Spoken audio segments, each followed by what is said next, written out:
xafiiska wararka jaamacadda Carabta ee ku leeyahay magaalada Muqdisho ayaa maanta lacag dhan 92,000 oo doolarka Mareykanka ah waxa uu ku wareejiyay guddiga gurmadka abaaraha dalka ee dhawaan u magacaabay dowladda Soomaaliya si loogu saacido dadka ay saameeyeen abaaraha ka jira dalka.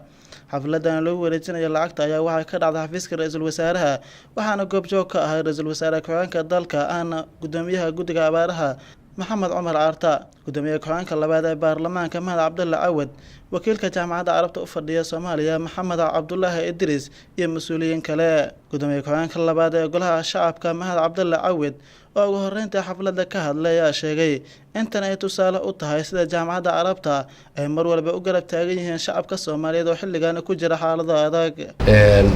حفيزك وحوي جامعة عربة oo deeq degdeg ah oo dhig joojin ah soo gaarsiisay guddiga heer qaran oo aan ahayn deeq dawladeed ee ah deeq xafiis waxa weeye xafiiskooda ayaa deeqdan horumariska ah soo gudbiyay dawladihii carabta ee aan walaalaha ahayn dhammaantood dhaqdhaqaaqa ay hadda dalka gudihiisa ka wadaana warbixin kooban waa aad ka maqasheen waxa soo socda ama يعني قيل دانتي وجودجن هير قرن بحيي دولة بحصي يعني دقائق كي يمدنا وحوي واد مغلي صاروا راشينها أهاتو أما دقالها أهاتو أما داوها أهاتو لما أنت إن أي بلوجدي نسوق جاري. وكيل كجامعة عربة أفردية صوماليا دجيرة محمد عبد الله إدريس أي أسقون الشجعين أبارها بان كجرة صوماليا أيهن كوا أن عندها لا يغرسن كرين إسلام كان لو بان يهاي إن صدق ضيعه الله وغبطه.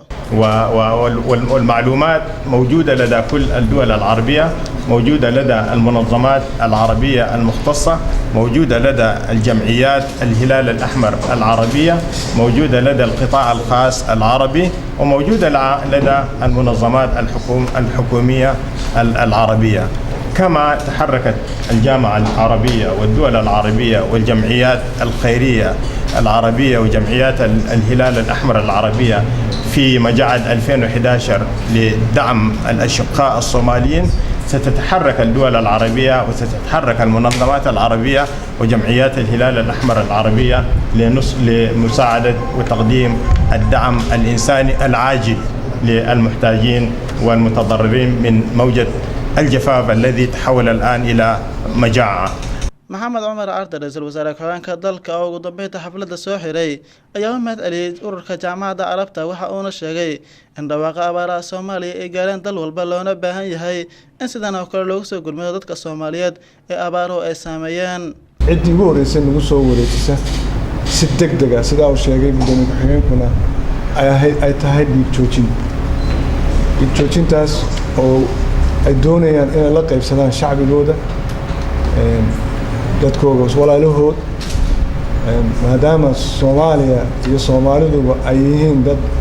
jaamacada Carabiga ka tirsan dunida Carabta ka tirsan inay la maxaa la yiraahdaa ay la soo gaadhaan oo ay dareensiiyaan inay iyaguna walaalahood yihiin waxaan aad iyo aad uga mahadnaqaynaa isxilqaameen iyo sida ay u soo xilqaameen u soo degdegeen cid walba uga soo horeeyeen in degdeg ula soo gaaraan waxaanan jecelahay in sidoo kale ay furto waxa la yiraahdaa majaal cusub ay furto oo majaalkaas oo ah in dawladaha sidoo imka bay noo sheegay in dawladda Sacuudiga Qatar Suudaan intuba ay Kuwait Masar intuba ay ka qayb qaadanayaan حال هذا إن الدقدق وحب ولا جالان ولا له سيدو كلنا واحد شعلها هنا يجنا هيدا خير ده